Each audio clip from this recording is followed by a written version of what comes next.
Hello बच्चों, कैसे हैं आप सभी लोग। मैं मनीष मिश्रा आपके इस चैनल में मैं आपका स्वागत करता हूं। और बच्चों, ये आपका 5वां लेक्चर है जो कि कोऑर्डिनेशन कंपाउंड हम लोग स्टार्ट किए हुए हैं, पढ़ रहे हैं। ठीक है, चैनल को बच्चों आप लोग सब्सक्राइब भी कर लेंगे और सब्सक्राइब करने के बाद आप नियमित तरीके से उसको पढ़ते रहेंगे। ठीक है, आज हम लोग बेटा डिस्कस करने वाले हैं ऑप्टिकल आइसोमेरिज्म के बारे में। प्रकाशिक समावयवता क्या होती है। ठीक है, आप ऑर्गेनिक में भी प्रकाशिक समावयवता ऑप्टिकल आइसोमेरिज्म आप लोग बच्चों पढ़ चुके हो। ठीक है, लेकिन उससे पहले ज्योमेट्रिकल वाले पार्ट में कुछ बच गया था। किसी ऑक्टाहेड्रल कॉम्प्लेक्स के लिए अगर कोई ऑक्टाहेड्रल कॉम्प्लेक्स है और इस टाइप का फार्मूला है MAA4, मतलब A4 का मतलब ये A लिगेंड, 4 लिगेंड एक ही टाइप के हैं और ए क्या है, बाइडेंटेट लिगेंड है यहाँ पे। तो 2 और ये 4, 6 कोऑर्डिनेशन नंबर इसका है। शेप ज्योमेट्री कैसी होगी, ऑक्टाहेड्रल। और यहाँ पर ए भी बाइडेंटेट लिगेंड है, तो 2 3 जा 6, यहाँ भी कोऑर्डिनेशन नंबर 6 ही है। तो इस टाइप के complex can not exhibit geometrical isomerism. अगर इस तरह का कोई भी कॉम्प्लेक्स आप देखिए तो सीधा आंख मूंद के बता दीजिए कि वो कॉम्प्लेक्स कभी भी ज्योमेट्रिकल आइसोमेरिज्म शो नहीं करता है। ठीक है, दूसरा MAA ट्वाइस A2, 2 2 जा 4 और 2 6, ये भी कोऑर्डिनेशन नंबर 6 का ही है। इस टाइप का अगर कॉम्प्लेक्स है तो वो ज्योमेट्रिकल आइसोमेरिज्म बच्चों शो करेगा, सिस और ट्रांस ये शो करेगा। लेकिन इस तरह के कॉम्प्लेक्स कभी भी शो नहीं करेंगे। मान लीजिए मैं इस तरह का एक एग्जांपल आपको दे भी दूं।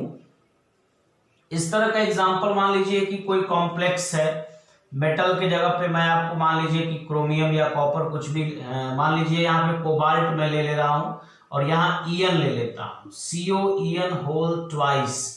A2 के जगह पे मान लीजिए मैंने Cl2 ले लिया और यहाँ कॉम्प्लेक्स पर चार्ज कैसा है, एक प्लस चार्ज मान लीजिए। अब इसका यदि हम स्ट्रक्चर बनाएं तो देखिए बच्चों कैसे बनेगा। क्योंकि कॉम्प्लेक्स कैसा है, ऑक्टाहेड्रल कॉम्प्लेक्स है।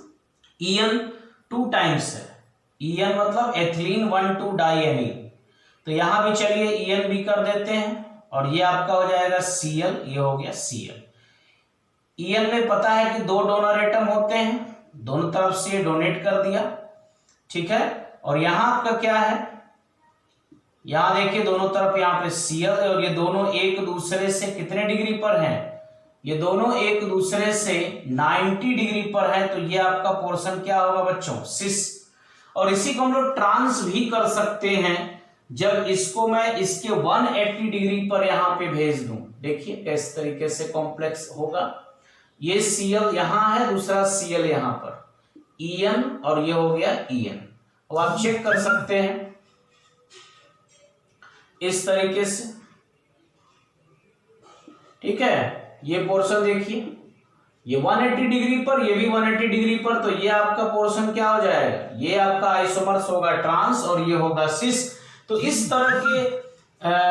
तरह के टाइप के फार्मूले में अगर ऑक्टाहेड्रल कॉम्प्लेक्स और इस टाइप का अगर कोई भी हमको कंपाउंड मिलता है तो वो ज्योमेट्रिकल आइसोमेरिज्म शो नहीं करता है। लेकिन इस तरह का अगर कोई कॉम्प्लेक्स है बच्चों तो वो सिस और ट्रांस ज्योमेट्रिकल आइसोमेरिज्म शो करता है। तो इसको आप लोग पहले नोट करके ज्योमेट्रिकल आइसोमेरिज्म को कंप्लीट करें, फिर हम लोग स्टार्ट करते हैं बच्चों ऑप्टिकल आइसोमेरिज्म। बच्चों, हम लोग ऑप्टिकल आइसोमेरिज्म की बात कर रहे हैं और जिस तरीके से आपने ज्योमेट्रिकल आइसोमेरिज्म पढ़ा उसमें आपने 2 कोऑर्डिनेशन नंबर पढ़ा था, coordination number 4 and coordination number 6। Detail में आप बच्चों 12th के क्लास में पढ़ चुके हो। यहां मैं आपको केवल ट्रिक या एज अ शॉर्टकट में मैं आपको बता रहा हूं किस तरीके से आपको इसको पढ़ना है। ठीक है, 12th वाले बच्चे भी इसको फॉलो कर सकते हैं, देख सकते हैं। तो कोऑर्डिनेशन नंबर अगर 4 होता है तो 2 तरह का कॉम्प्लेक्स होता है, एक स्क्वायर प्लेनर होता है, दूसरा टेट्राहेड्रल कॉम्प्लेक्स होता है। स्क्वायर प्लेनर मतलब ये समतली जिसको हम लोग कहते हैं, और टेट्राहेड्रल मतलब समचतुष्फलकीय। ये वर्गाकार समतली है, ये समचतुष्फलकीय हिंदी में इसको कहते हैं। स्क्वायर प्लेनर तो ऑप्टिकल आइसोमेरिज्म रिप्रेजेंट नहीं करते। ऑप्टिकल आइसोमेरिज्म रिप्रेजेंट करने का कंडीशन क्या है बच्चों, ये समझिए। जैसे आप ऑर्गेनिक में पढ़े थे कि कोई भी ऑर्गेनिक कंपाउंड अगर समतल ध्रुवित प्रकाश के तल को, प्लेन पोलराइज्ड लाइट को राइट हैंड साइड यानी क्लॉकवाइज या anti clockwise left hand side घुमाने की टेंडेंसी रखता है, वही ऑप्टिकली एक्टिव होता है, वही ऑप्टिकल आइसोमेरिज्म रिप्रेजेंट करता है। वो अगर जो नहीं घुमा पाता किसी भी डायरेक्शन में, वो ऑप्टिकली इनएक्टिव होता है।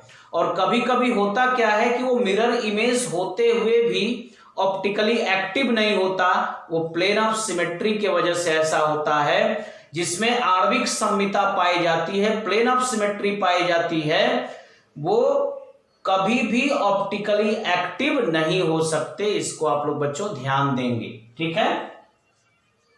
पहले आप लोग ये शॉर्टकट में नोट कर लें, फिर मैं आपको दिखाऊंगा किस तरीके से कौन सा कंपाउंड ऑप्टिकली एक्टिव होता है और कौन नहीं होता है, ठीक है। तो देखिए, स्क्वायर प्लेनर तो ऑप्टिकल आइसोमेरिज्म शो ही नहीं करता, टेट्राहेड्रल कॉम्प्लेक्स शो करता है, ये ऑप्टिकल आइसोमेरिज्म शो करता है, वो भी इस टाइप्स का अगर होगा तब। अगर MABCD चारों लिगेंड डिफरेंट टाइप के होंगे तो उनके दो ऑप्टिकल आइसोमर्स होते हैं। MAB ट्वाइस तो उनके भी दो ऑप्टिकल आइसोमर्स होते हैं।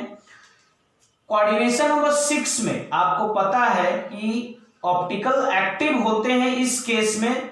और क्या पहला केस है, MABCDEF 6 लिगेंड अलग अलग टाइप के हैं। तो मैंने बताया था इसके 15 ज्योमेट्रिकल आइसोमर्स थे, लेकिन इसके 30 ऑप्टिकल आइसोमर्स होते हैं, क्योंकि उन 15 ज्योमेट्रिकल आइसोमेरिज्म के आइसोमर्स के मिरर इमेज भी होंगे, तो टोटल इसके 30 ऑप्टिकल आइसोमर्स होते हैं। इस फार्मूले का भी रिप्रेजेंट करता है। ये फार्मूला जो है आपका बहुत इंपॉर्टेंट है। अब जो बच्चे इसको ध्यान में रख लेंगे वही समझ लीजिए कि एंट्रेंस को भी बीट कर सकते हैं, बोर्ड में भी अच्छा नंबर ला सकते हैं। इस फार्मूले का अगर कोई कॉम्प्लेक्स है तो उसका सिस वाला जो पोर्शन है, उसका सिस जो आइसोमर्स है वो ऑप्टिकली एक्टिव है, लेकिन ट्रांस वाला ऑप्टिकली इनएक्टिव है। ये बहुत इंपॉर्टेंट है, इसको ध्यान देंगे। और लास्ट वाला भी ऑप्टिकली एक्टिव है, ऑप्टिकल आइसोमेरिज्म रिप्रेजेंट करता है। मैं आपको एक शॉर्टकट में फ्लो चार्ट बता दिया बच्चों। अब मैं इसको थोड़ा सा डिटेल में आपको बताऊंगा कि किस तरीके से ये ऑप्टिकल आइसोमेरिज्म रिप्रेजेंट करते हैं, किस तरह का कंपाउंड होगा तो उसका सिस वाला पोर्शन ऑप्टिकली एक्टिव होगा, जबकि ट्रांस वाला ऑप्टिकली एक्टिव नहीं होगा। वो आप लोग देखेंगे किस तरीके से होता है।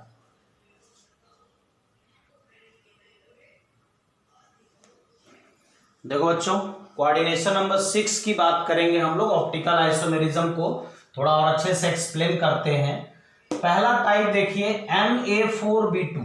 अगर इस फार्मूले का कोई कंपाउंड आपको मिलता है तो ये सिस और ट्रांस रूपों में पाया जाता है। इसका मतलब ये ज्योमेट्रिकल आइसोमेरिज्म रिप्रेजेंट करता है, लेकिन ऑप्टिकली एक्टिव नहीं है due to plane of symmetry. Optically active नहीं है, इसका मतलब आप समझ रहे हैं ऑप्टिकल आइसोमेरिज्म रिप्रेजेंट नहीं करता है। Na3B3 ये फेस और मर, फेसियल और मेरिडोइनल फॉर्म में पाया जाता है, लेकिन ऑप्टिकली एक्टिव नहीं होता। बहुत इंपॉर्टेंट है। अब देखिए, Na2B2C2 अगर इस तरीके का कोई कॉम्प्लेक्स कंपाउंड है, जैसे एग्जांपल मैंने दे दिया, तो इस तरह का कॉम्प्लेक्स कंपाउंड हमेशा ऑप्टिकली एक्टिव होगा। अब कैसे पता चलता है बच्चों की कौन ऑप्टिकली एक्टिव है? जो अपने मिरर इमेज पर, जो अपने दर्पण प्रतिबिंब पर पूरी तरह से सुपर इम्पोज हो जाते हैं।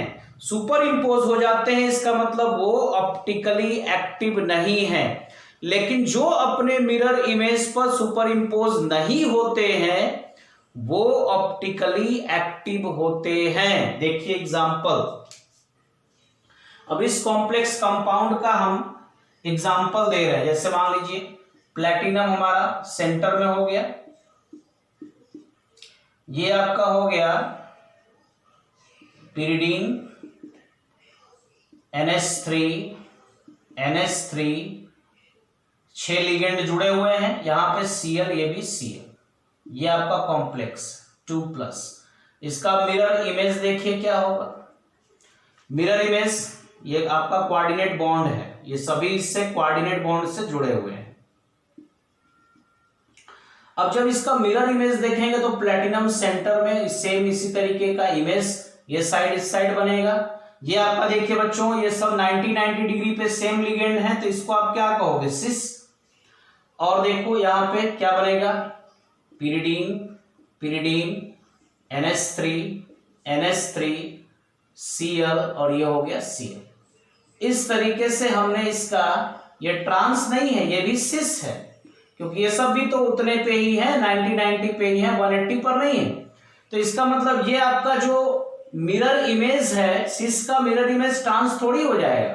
सिस का मिरर इमेज हमेशा सिस होगा।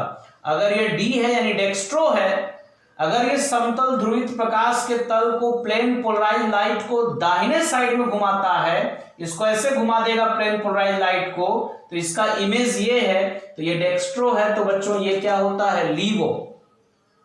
अब आप चेक करिए, इसको उठाइए, इसके ऊपर रख दीजिए, इसको उठा के इसके ऊपर रखोगे तो क्या ये PyNH3 इसको ढक लेगा?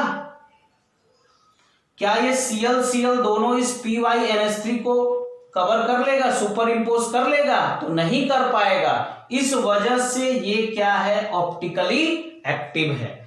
जो अपने मिरर इमेज को सुपर इंपोज करते हैं, जैसे देखिए A और इसका इमेज बना A को उठा के इसके ऊपर रखोगे तो ढक लेगा। O मिरर इमेज बना O, इसको उठा के इसके ऊपर रखोगे तो ढक लेगा। तो ये ऑप्टिकली एक्टिव नहीं है, ये ऑप्टिकली इनएक्टिव है। लेकिन P मिरर इमेज क्या बनेगा, ऐसे उल्टा बनेगा, इसको उठा करके इसके ऊपर रखोगे तो क्या ये ढक पाएगा? नहीं ढक पाएगा। इसी को हम लोग कहते हैं ये किरेल है, कायरेल मॉलिक्यूल है, जो अपने मिरर इमेज को पूरी तरह से सुपर इंपोज नहीं कर पाते हैं, वही ऑप्टिकली एक्टिव होते हैं। और हम लोग देखते हैं बच्चों नेक्स्ट एग्जांपल, इसको आप लोग नोट करेंगे। देखिए चौथा फार्मूला MAA थ्राइस, ये D और L फॉर्म में पाया जाता है, जहां AA क्या है बच्चों, सिमेट्रिकल बाइडेंटेट लिगेंड है। सिमेट्रिकल बाइडेंटेट लिगेंड में आपको मैं बता चुका हूं कि सिमेट्रिकल क्यों कहा जाता है।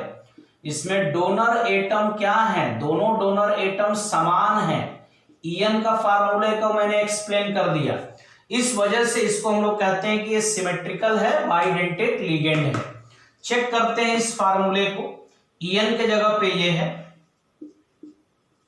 देखा जाए किस तरीके से बच्चों ये ऑप्टिकली एक्टिव है या ऑप्टिकली इनएक्टिव है। D और L फॉर्म में पाया जा रहा है, इसका मतलब तो ये ऑप्टिकली एक्टिव ही होगा। चलिए इसका स्ट्रक्चर बना लिया जाए।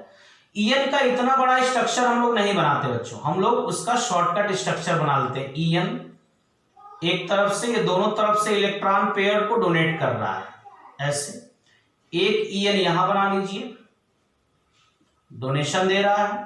एक EN यहां साइड पे बना लीजिए, ऐसे कोऑर्डिनेट बॉन्ड बना लिया।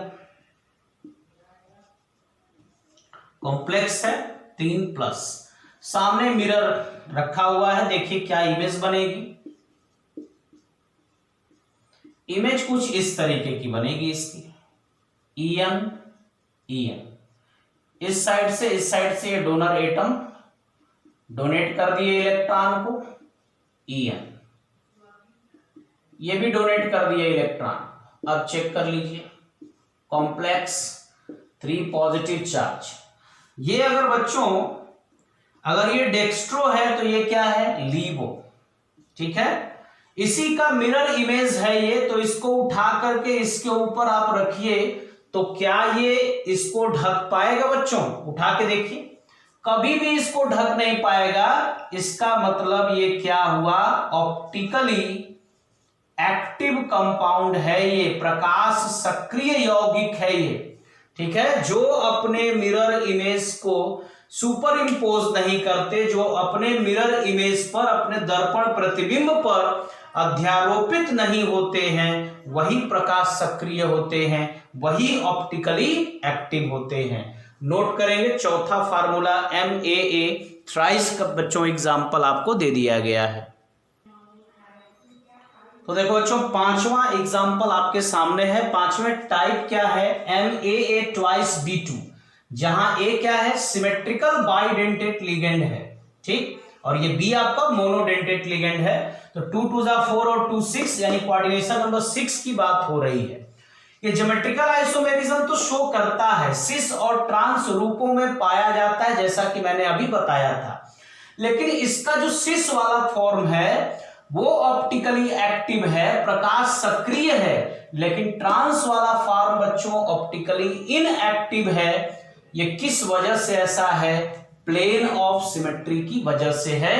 ये मैं आपको दिखाता हूं बच्चों, प्लेन ऑफ सिमेट्री क्या है। ये एग्जांपल है ईएन होल ट्वाइस, मतलब AA ट्वाइस के जगह पे हो गया बाइडेंटेट लिगेंड सिमेट्रिकल, और ये आपका Cl इस B2 के जगह पे हो गया। इसका स्ट्रक्चर देखिए मैं बनाता हूं, ऑक्टाहेड्रल कॉम्प्लेक्स है बच्चों, EN 2 टाइम्स और Cl2 है। Cl2 को मैं 90 डिग्री पर रख देता हूं ताकि इसका सिस बन जाए, और ये हो गया बच्चों आपका ट्रांस, अरे सिस, क्योंकि ये भी क्या है 90 डिग्री पर। अभी मैं आपको केवल सिस वाला फॉर्म बता रहा हूं कि सिस किस तरीके से ऑप्टिकली एक्टिव है।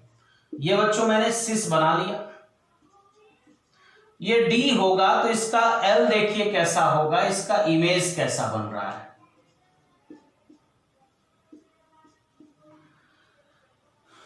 Cl, ये भी Cl, यहां आपका बच्चों क्या आएगा En, और इस साइड में भी आपका आ गया En।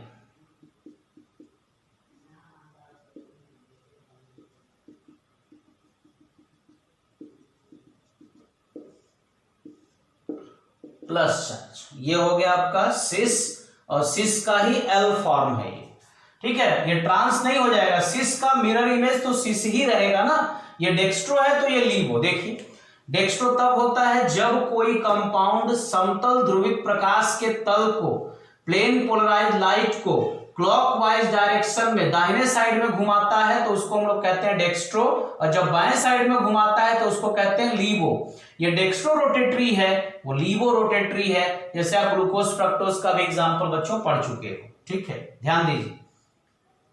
ये इसका इमेज है। अब इसको उठा के आप इस पे डालिए बच्चों, क्या ये उसको सुपर इंपोज कर पाएगा?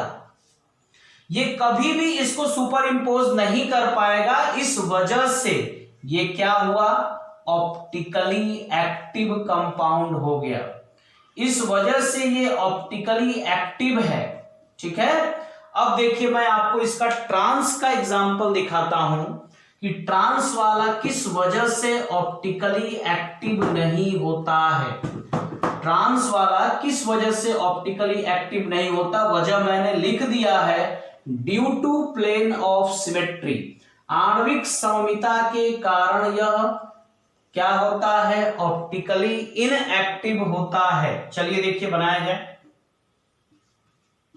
COCl2। अब Cl को बच्चों हम लोग 180 पर रखेंगे, तो En को भी 180 पर ही रखना पड़ेगा हमको, तभी ये आपका बनेगा बच्चों ट्रांस। ये देखिए ये जो कंपाउंड बना आपका ये क्या है, ट्रांस, ठीक है, ट्रांस है ये, क्योंकि 180 डिग्री पर समान लिगेंड है। अब इसका मिरर इमेज देख लीजिए क्या बनेगा। मिरर इमेज भी सेम इसी टाइप का बन रहा है।